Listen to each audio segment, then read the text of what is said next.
It's NFL Draft Day. Where's Drake Maye headed?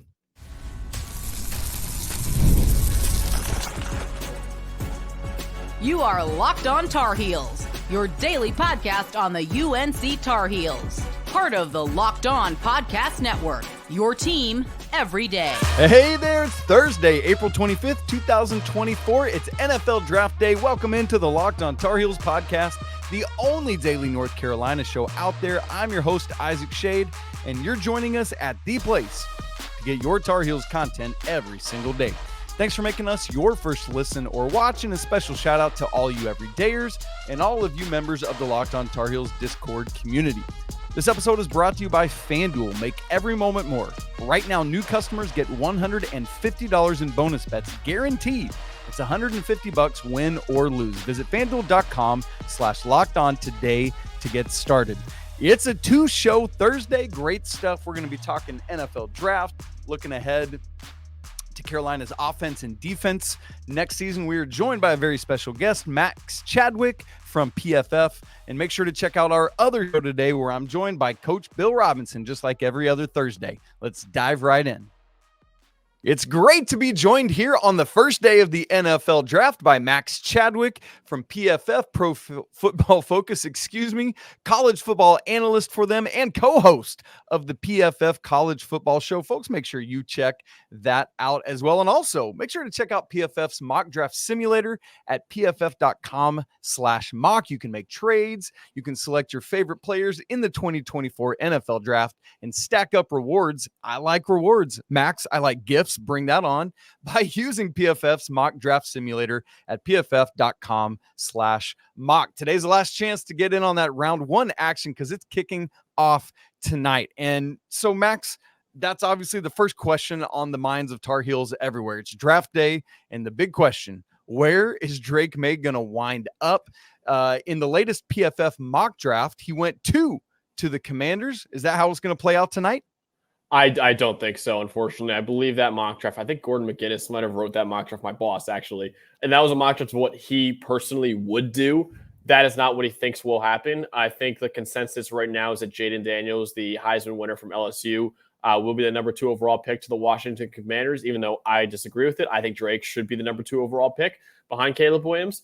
I think Drake most likely will be a New England Patriot with the 3rd overall pick. However, I do think there's a possibility that New England is open to trading out of that pick because New England, you look at that situation where they have right now, is a terrible receiving core. It's still not a good offensive line, really. They need a left tackle badly. So Drake wouldn't really be walking into an advantageous spot, and they could risk ruining his development. I could see them potentially trading out of that pick and then trying to build up their offense more and maybe picking up a Michael Penix Jr. or Bo Nix or maybe even a guy next year. So I could see maybe a team like the Minnesota Vikings being interested. I think the Vikings are really enamored by Drake Maye. Maybe they pay a king's ransom to get up to that number 3 overall pick and get Drake Maye. And I would much, much rather prefer seeing Drake Maye in Minnesota rather than New England. You've got Justin Jefferson, the best receiver in the NFL. Jordan Addison, a really, really good up-and-coming receiver as your number 2 receiver. TJ Hawkinson, one of the best tight ends in the NFL.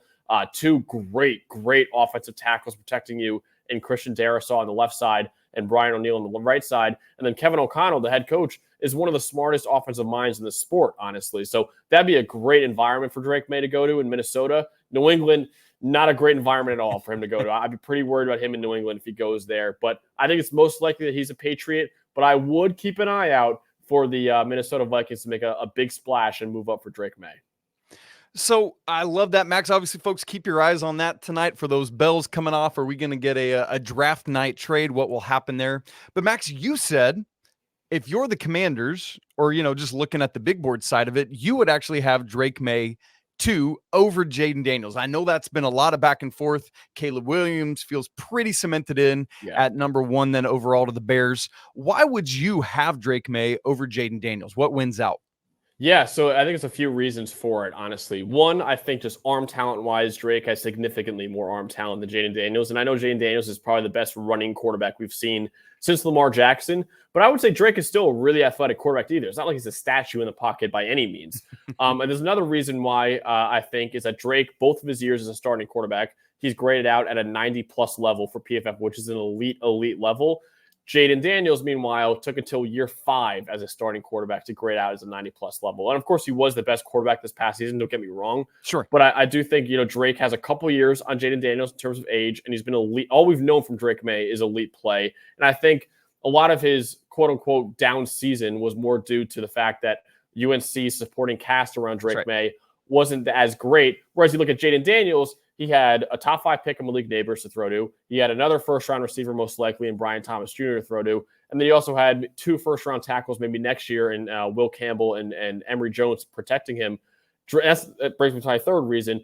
Drake Maye elevated a supporting cast at North Carolina. Jaden Daniels, meanwhile, did elevate. I'm not going to say he didn't, but he also played in a great environment. So when you're projecting to the NFL and you're asking, a top pick, obviously he's going to a team that's not that good already in Washington.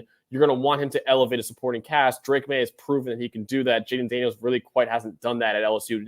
He can do it. I'm not saying he can't do it, but Drake Maye has proven that he could do it before. So I think the fact that he's been elite his entire career, whereas Jaden Daniels really took 5 years for him to really become this elite quarterback, that's one reason. The arm talent, I think, is another reason. And I think the fact that he's elevated supporting cast, whereas Jaden Daniels played in a really supportive environment at LSU, that's probably the last reason as well. And listen, I compare Drake Maye to Justin Herbert. And the Commanders actually back in 2020, they passed on Justin Herbert to take Chase Young. They probably regret that.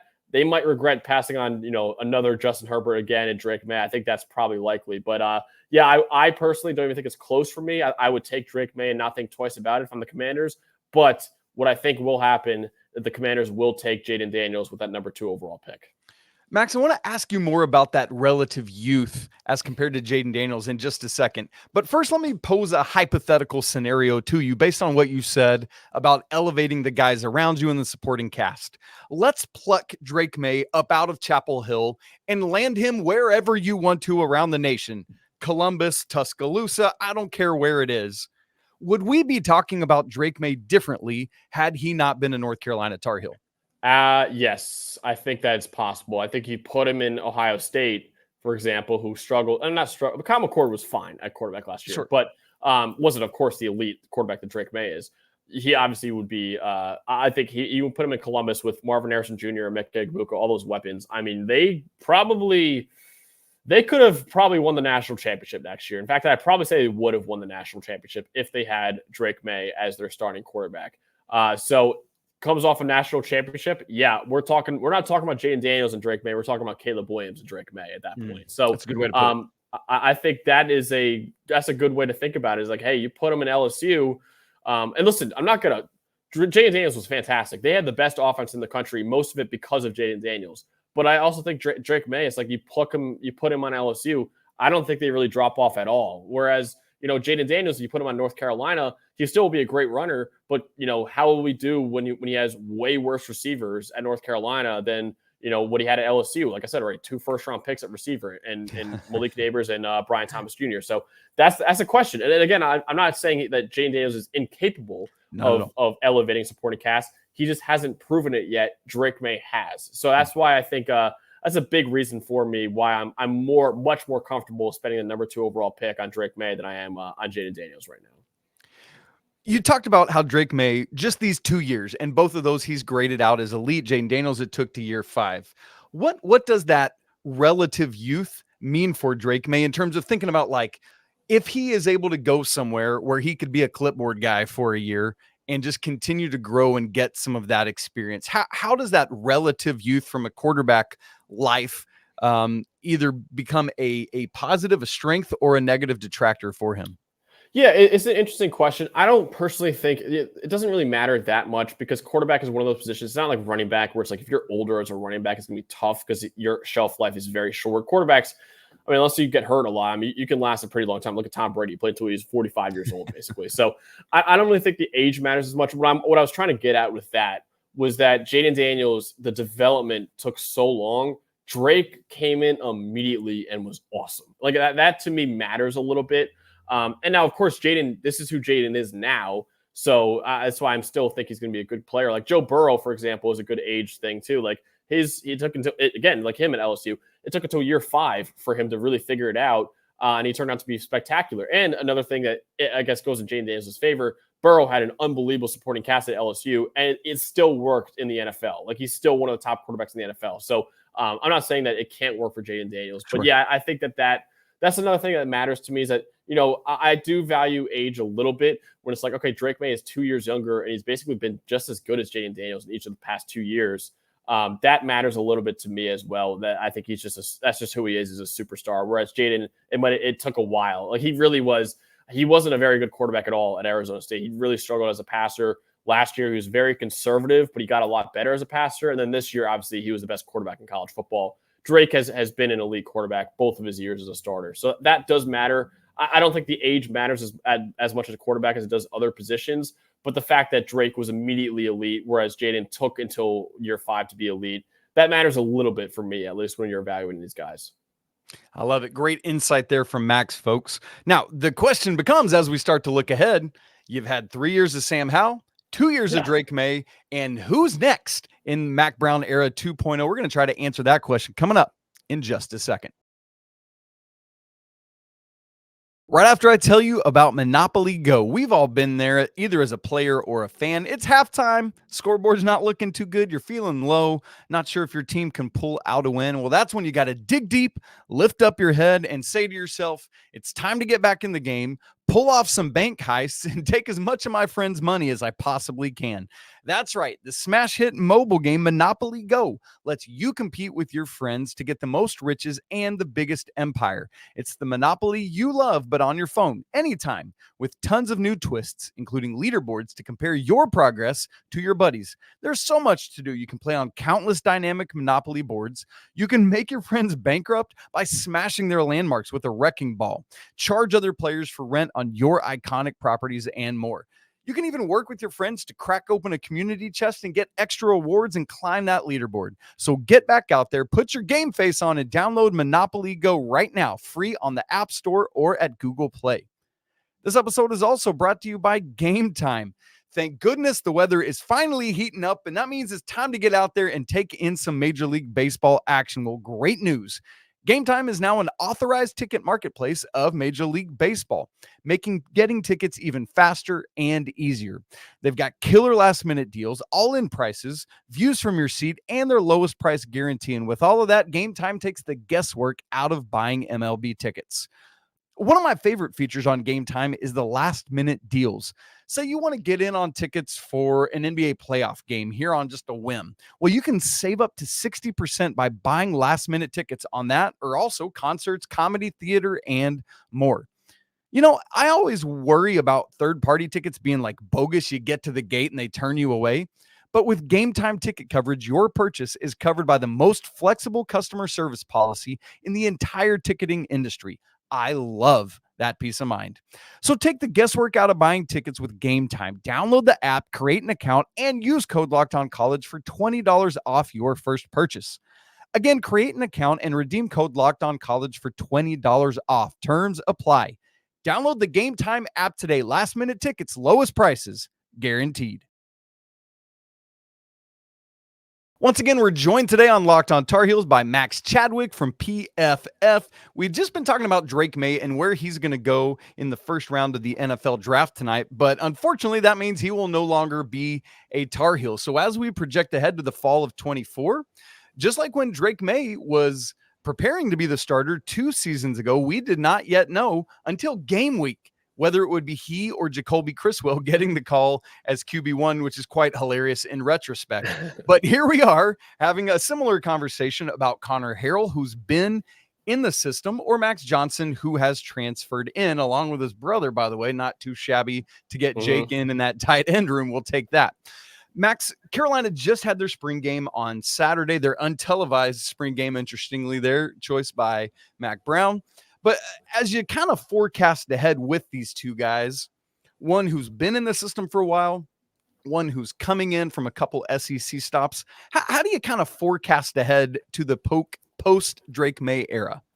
I expect Max Johnson to be the starting quarterback. I think he transferred in kind of knowing he'd be most likely the starter. And he actually, before he went down with an injury, he actually was playing pretty well for Texas A&M in relief of Connor Wegman, who was another a guy in 2025 to know. I think Conner Wegman's going to be one of the top quarterbacks in next year's draft. But Max Johnson, when Wegman went down with the season-ending injury, Johnson was the backup. He got put in. He actually had an 80.6 passing grade for the entire season, which is really, really solid. And he looked, I mean, you want to see, if you as a North Carolina fan want to see what Max Johnson is capable of for your team, turn on the Auburn tape and the Arkansas tape, because he was fantastic in both of those games. So he was elite in both those games. And like I said, he had an 80.6 passing grade, which is really solid. So I think Max Johnson, if I'm forecasting what the quarterback battle will be like, and I'm not saying it's going to be guaranteed to be Max Johnson, but I do think he has the best chance out of anyone right now to be the starting quarterback for North Carolina. So I think Max Johnson will be the guy. I like what Conner Harrell, was able to show in very limited snaps. Also, he only played 95 snaps, but he had a 79.5 overall grade.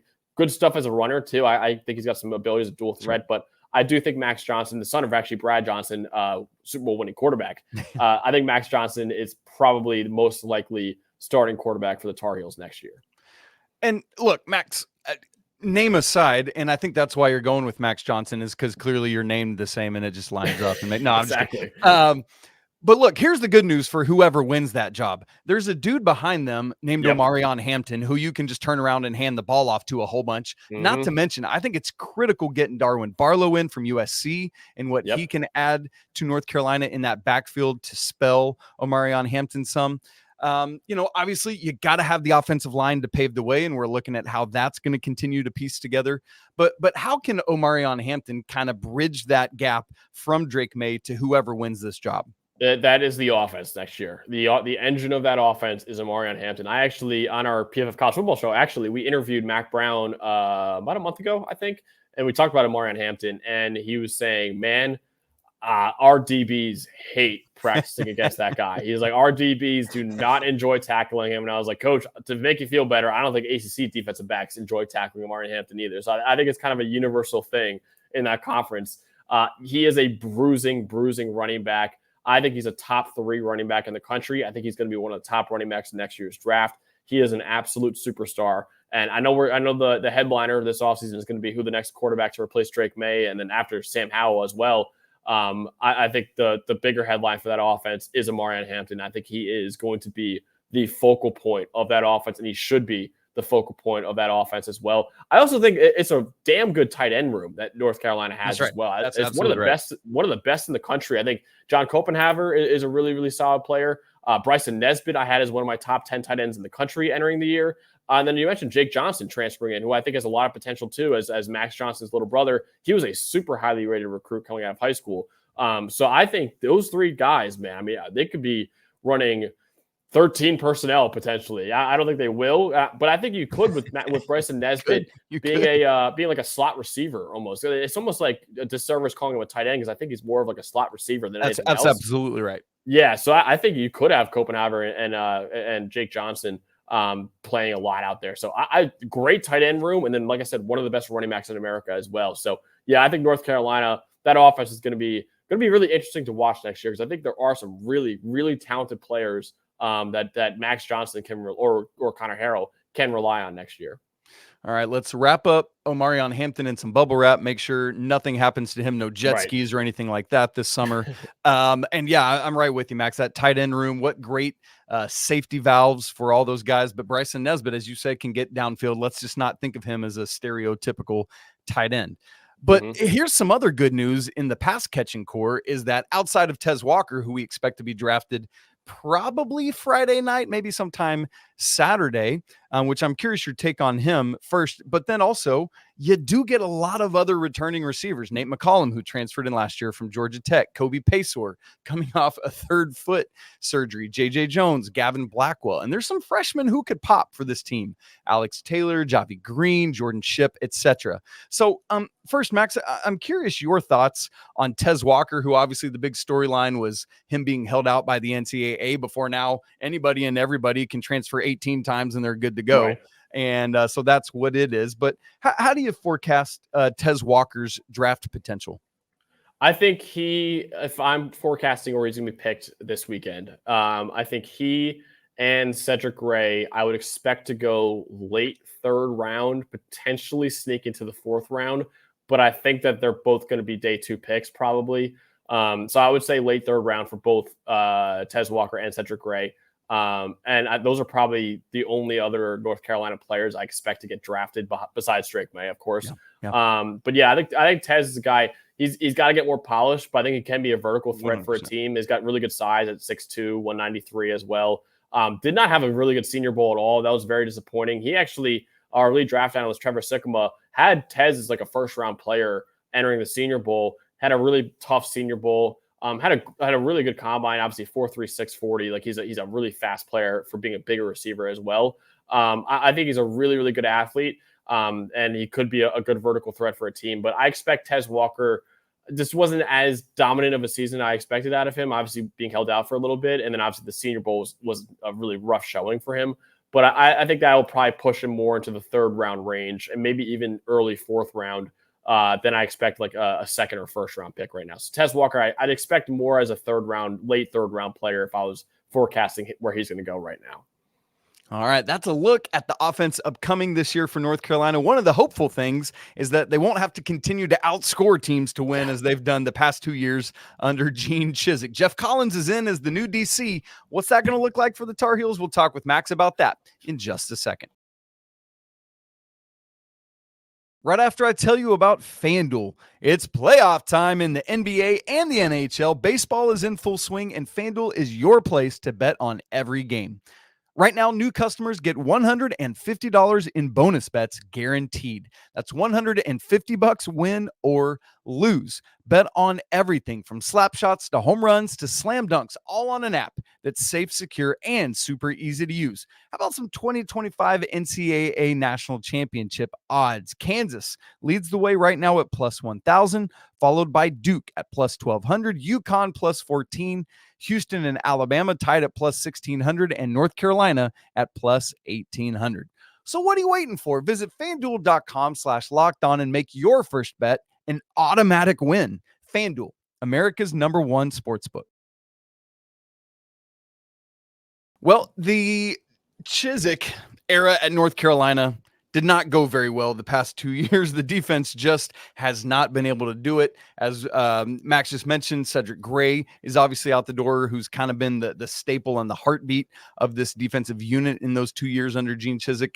And in comes Jeff Collins, who had been the head coach at Georgia Tech most recently, spent all last offseason in his man cave just watching tape and prepping for whatever he would do next. Max, I know he is no longer a head coach. What do you make of Jeff Collins stepping into this DC role? I like the hire a lot, honestly. And I think I know you mentioned Cedric Gray's gone. I think there's still some really talented players on that North Carolina defense, especially in the front 7 that I'm really excited about. I'm sure we'll get into a couple of those guys in just a second. But I like the hire a lot of Jeff Collins. I think, he obviously didn't work at Georgia Tech as the head coach, but I think he is a very, very smart defensive coach. And yeah, I think anytime you go from you get a Power 5 head coach to be your next defensive coordinator, that's a really good hire, especially for a program like North Carolina that, no offense, is not like an Alabama where it's like, none taken, my dude. We'll bring in anyone that we want at coordinator and it'll be fine. That's a really good hire, I think, for Mac Brown, and that was actually a really underrated hire that I was a big fan of, at least this offseason. Well, you mentioned that front 7, so let's look at specifically. You talked about Cedric Gray going out. Sticking around is his buddy Power Eckles, who's been right there with him in that 4-2-5 scheme. And now we expect Amari Campbell to be the guy that steps in for Cedric Gray alongside that. North Carolina these past couple of years hasn't played much depth at linebacker this past year. I mean, it was really Iron Man Ced Gray and Iron Man Power Eckles. What do you make not only of those linebackers, but the whole front? Yeah, I think Power Eckles is probably not the star of the defense. There's another guy I want to talk about in just a second, but Power Eckles is the star of that linebacker unit. I think he actually had a really good year this past year, around a 78 grade, I believe. And he also was like 75 plus, both as a run defender and in coverage, which is the two most valuable parts of a linebacker's game nowadays. So I like Power Eckles a lot, man. I think he's a really talented player. He didn't crack. I put out my top 10 players at every position in college football. He didn't crack it, but my top 10 linebackers list, but he was one of the linebackers that I certainly studied because I really did like his tape this past year. So I think he's a talented player. I think he's a pretty solid tackler. I'm a big fan of his game. I think he's a really good coverage player in the box. Like I said, really good run defender as well. I think Power Eckles. I understand Cedric Gray's gone. He's a guy that kind of flew around the defense and made an unbelievable amount of tackles. I do think Power Eckles is a really, really good replacement as your top linebacker. So, yeah, got to put on a little bit of weight, I think. He's only 225 right now in terms of projecting for the NFL draft. And not that big. It's only 6 feet tall either. But in terms of a college linebacker, I think he's one of the better linebackers in college football right now. So I'm a big fan of Power Eckles. You said there was another player you want to talk about, and I'm guessing we're going up front to a guy who's a little bit undersized by the name of Cayman Rucker. Is that where your head's at, Max? Yeah, absolutely. Yeah, he is. Okay, well, look, Cayman Rucker is like undersized at 6'2" out there on the edge. Dude, how on earth is this man capable of doing the things he does? What makes him so special? I don't understand it. Honestly, he's a truly rare athlete, it seems like. And it's just like, it's so funny watching his tape because you turn it on and you're like, okay, this guy's 6'2", but he's 265? Like, that is crazy build for him. But yes, at the same time, like, he's relentless. He's got great explosiveness at that size, even though he's a bigger player, despite not being that tall. Great bend, great hand usage. Like, he doesn't move like he's 265 pounds. In fact, I'm even curious to see if North Carolina inflated his weight a little bit on the depth chart, because I just almost don't believe it when I'm watching him out there, the way he's moving out there. But I think length is going to be a problem when he's projecting to the NFL. But you look at the past 2 years, there hasn't been a Power 5 edge defender that's been more valuable in PFF's wins above average metric over the past 2 years than Cayman Rucker. But he has 96 pressures over the last 2 years, which leads all Power 5 edge defenders, 42 run defense stops, which are tied for second among all Power 5 edges. I think he is a phenomenal edge defender. And I mentioned my top 10 list at every position. I had Cayman Rucker as my number 4 returning edge defender in college football entering next year. I think he is a truly special talent, and I can't wait to see what he does for the Tar Heels defense next year. But Max, one of the issues, at least as I see it, is you got Cayman Rucker, you got Des Evans on the other side, but that D-line interior is something of a question. And I think an area that North Carolina is going to have to continue to address in the portal in, what time is left, at least anyway, to help, with the secondary and other things behind them. I just, when you've got some linebackers you feel strongly about, some edge guys, some rush guys you feel strong about, when you don't have that depth or strength in the interior of the D-line, how does that allow things to fall apart? Yeah, I think that could be a problem. I think the run defense is going to be an interesting spot for North Carolina's defense this year. And obviously losing a guy like Myles Murphy, who I don't believe will get his name called. I think he's right in the border of getting drafted. But if there was a fourth Tar Heel drafted, it would be him. But yeah, I'm with you. Yeah, I don't think he'll sneak in, unfortunately. I think it'll be close. But I think he's a guy that I'm projecting more as an undrafted free agent as of right now. Now, I would not be surprised if he gets drafted at all, because I think he's right in the edge. But yeah, after that, man, you're going to have to look at some other guys to potentially fill that hole at defense, at the defensive tackle spot. So yeah, I think, Tamari Fox is another guy I really like, but he's gone obviously too. It's going to be an interesting spot. I think it's one of the weakest parts of that defense next year is that interior defensive line. And that could be a problem against some really good running backs that you're going to see potentially this year. So I think that that's probably the one spot. That in the secondary, I'm a little concerned about too with North Carolina. But I think that Cayman Rucker and Power Eckles at linebacker, they're two really good players that make me feel a little bit better about their whole defense. But yeah, those are a couple spots where I'm a little concerned right now for sure. All right, great stuff from Max Chadwick. Folks, make sure, one more reminder, go check out PFF's mock draft simulator, pff.com/mock. Get all those rewards you can stack up, make trades, select your favorite players, all there. Max, I know it's a crazy time of year for you right now. If people want to keep up with these insights and more, where can they best find you? Yeah, you can find all our stuff at pff.com. You can follow me on Twitter at MaxChadwickCFB that you can see right there. And then also the PFF draft show is going to be live tonight and Friday night and Saturday and Sunday. Sunday for a recap show. I will actually be on the day 3 show on Saturday. I don't think we'll get any North Carolina players because, like I said, I think Cedric Gray and Tez Walker will be taking day 2. But maybe they will last to day 3, and maybe Myles Murphy will sneak in there as well. But yeah, I'm very excited about that. And then also I host the PFF College Football Show, and we will be putting out a way too early 2025 NFL mock draft Sunday or Monday of this upcoming weekend. basically right after the NFL draft is over this weekend. So be on the lookout for that, and make sure you subscribe to the channel. We're doing a lot more college football stuff this offseason, which I'm very, very excited to get back to college football and kind of stop talking the NFL draft for a little bit at least. But yeah, I'm very excited to get in the full swing of the offseason, honestly, after the draft this weekend. All right, great stuff, Max. Drink all the coffee, get some sleep at some point next week. Thanks for all your great intel and insights. We appreciate you joining us. Of course. Thank you, Isaac. My thanks again to Max Chadwick for joining us on today's episode. Great insight and preparation for this weekend's NFL draft. If you're not subscribed to the show already on audio and video platforms, make sure you do that. It's so easy to do. If you aren't part of the Locked On Tar Heels Discord community, we'd love to have you. Come for the Tar Heels, stay for the community. The link is in the show notes, and it's free and easy to join. By the way, if you want to send an email, lockedontarheels@gmail.com. We'd love to interact with you there. Folks, it's always a great day to be a Tar Heel. Don't forget to check out our other show airing today, and Coach Pat Kilby and I will be back tomorrow on Friday to wrap up the week. But until then, peace.